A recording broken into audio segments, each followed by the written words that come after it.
was a gun. I'm not voting. If we want to build our nation. The problem with the Somalians. Just want to experience something else than a black man. Move on, move Can't be like a horse with blinkers on. Honestly say, I was about to have sex and then I pulled crap, up. but it's nice.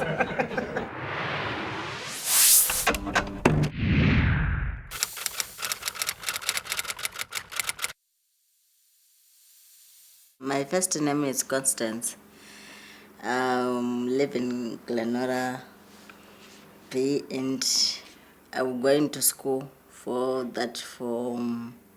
physiotherapy. My name is Queen B. Chira, and a lot of people know me by that one. My government name is no longer working. Then also, I'm an activist and advocate, and especially in health, that's my trading area that I really love. Hi, my name is Richard Makrundundu, but I also like to call myself Beyonce, because I am Beyonce actually. I'm 25 years old, and I'm also an LGBTQI activist and also an advocate. I just graduated from fashion school, and I'm also an artist. I do a lot of things. I sing, I model, I design, I sing, I act, all those things. So, yeah, and I think I'm a very cool person. Yeah. My name is Monesu. I'm a very young person who's in this community. Also, I'm a person who loves talking to people, who loves socializing and making new connections. Yeah. It's almost like you're living two lives.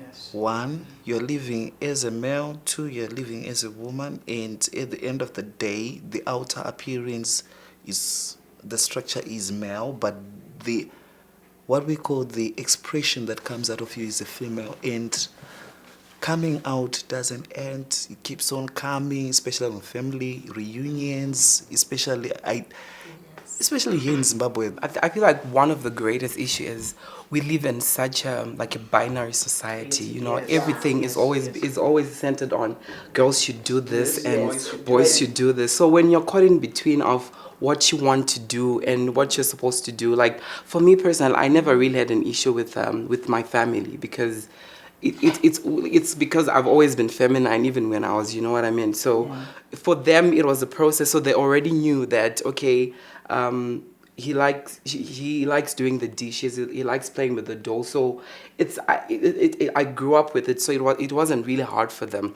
But now when you get into society, you know what I mean, that's when it's and especially when you have the confusion of a family that is accepting and allows you to do all these things, and so you are so strong in being able to express yourself in a certain way.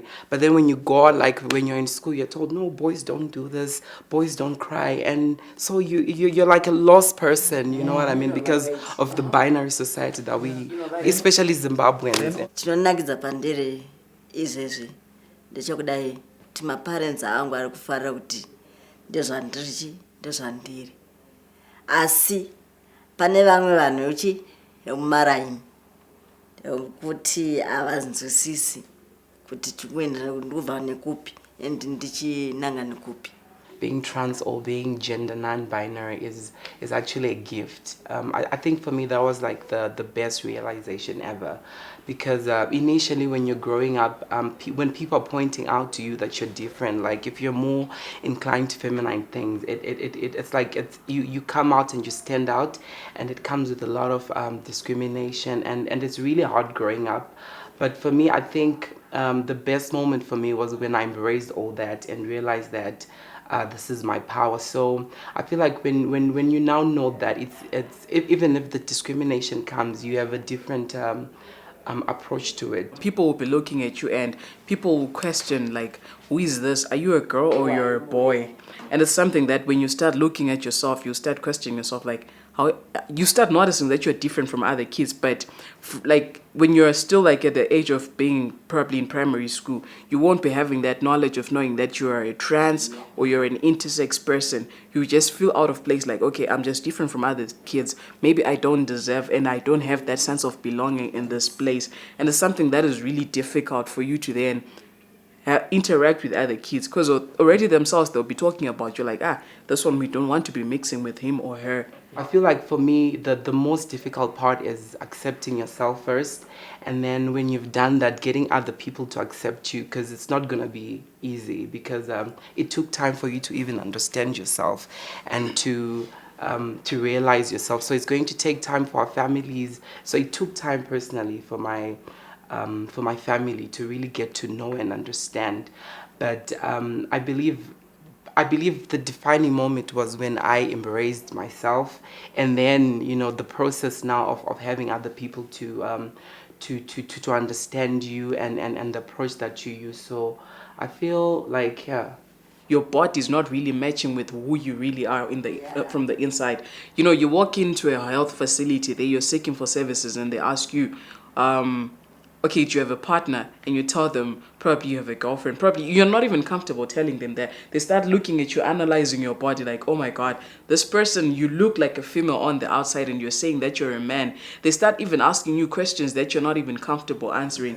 And you find that at times some nurses, they even leave you in the room and they say, okay, it's fine, I'm going to find a nurse who can address your issues. You find they'll come up with 10 or 8 nurses. They'll call each other and they'll say, come and see what's here. Come and see what we have here. Yeah. And you find some of them, they'll even start giving you counseling sessions like, teaching you on certain things, religion.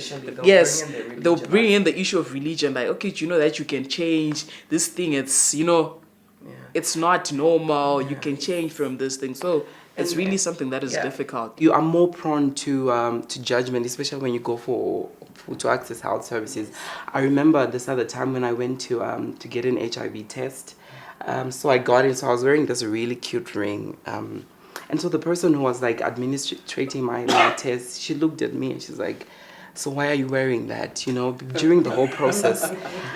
I didn't know what to say, because I'm like, why am I wearing a ring? And then she's like, don't give people like a wrong impression about yourself. You know what I mean?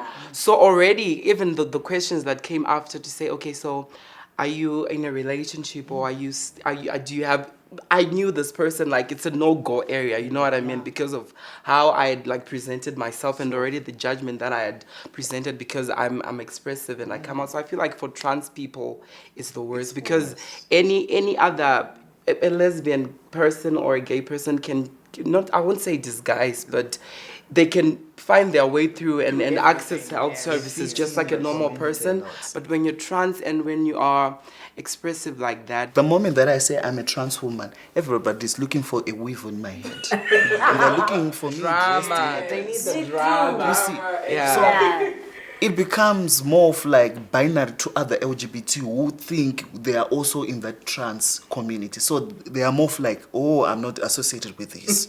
So at the end of the day, I'm a trans woman. I like being an African woman.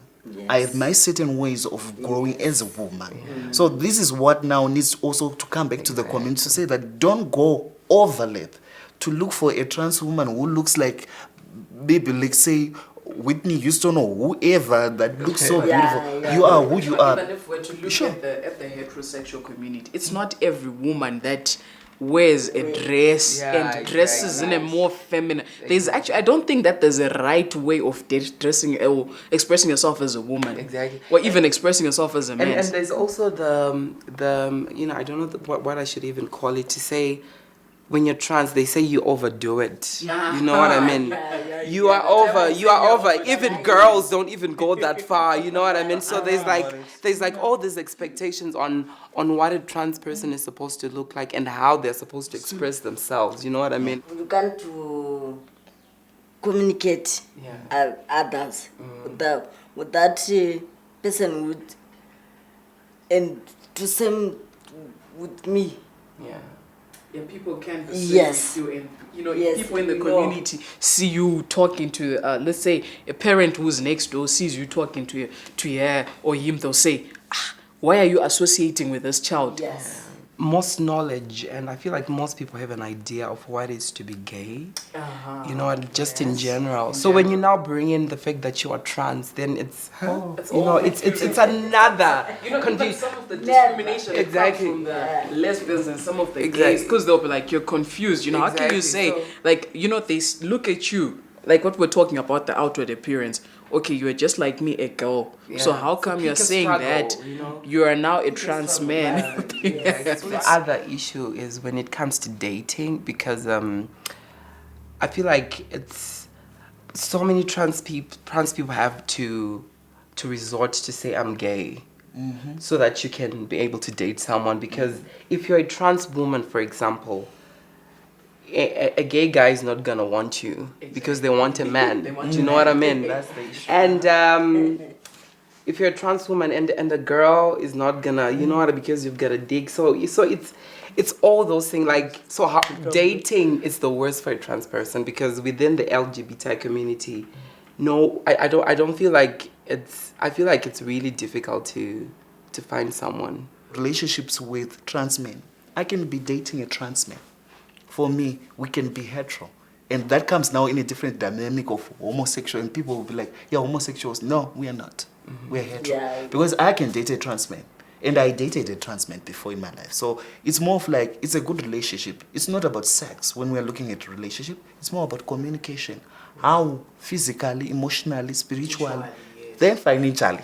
You know, it's almost like that. Chimwe chinchandroziva kupara relationship ndechekuti isusu vanhu vatema hatizive kuti kune vanhu vakaita vakadaro. Seiniso ndikudheta nemukomana wangu handire.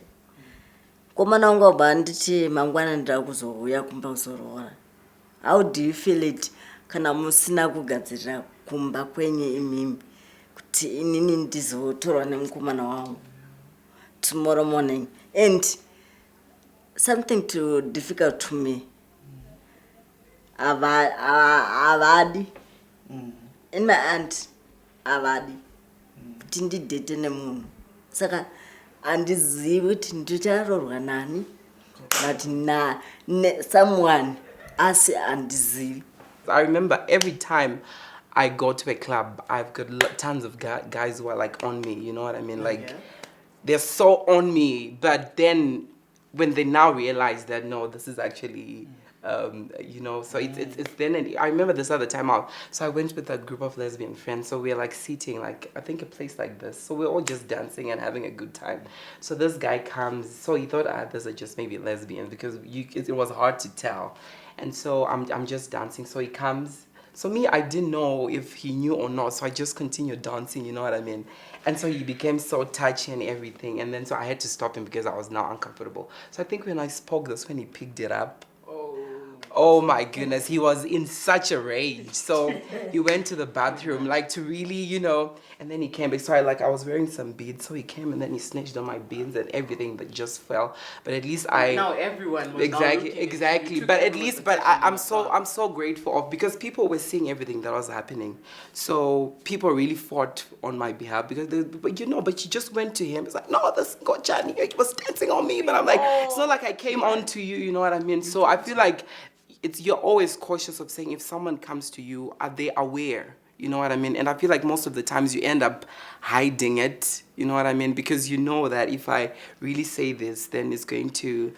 so I think that's a big challenge. It's also a big challenge to those who are also transsexual, who are already on the journey, who are already having the breasts, who are already changing their format of the body. So it becomes now a big challenge to just say in a bar to a guy, well, you know, yes, I like you, but I'm also a trans. I still have a male. You know, it's almost like a male. So the relationship for especially who are already on transitioning, it's harder. Yes. And at the end of the day, our relationship with the gay people doesn't last. With the trans women, you know, I love the courage that they have, and I think it's something that we, as well as the trans men, we have to look and say, you know what, if we want the change, it will begin with us rather than feeling pity for ourselves, because you know, you can't be sorry for who you are. Nango personally ndine hope yekuti kana ndikabudirira ndinoda kuti as a counselor about sexual organs. My dream is to see justice and also see the community being able to live their full potential. My dream is to see a community that embraces diversity and allows everyone to be themselves. My dream is to see our community being included in, accessing everything that any other person has been accessing, and us having a freedom to most of the things that we really want.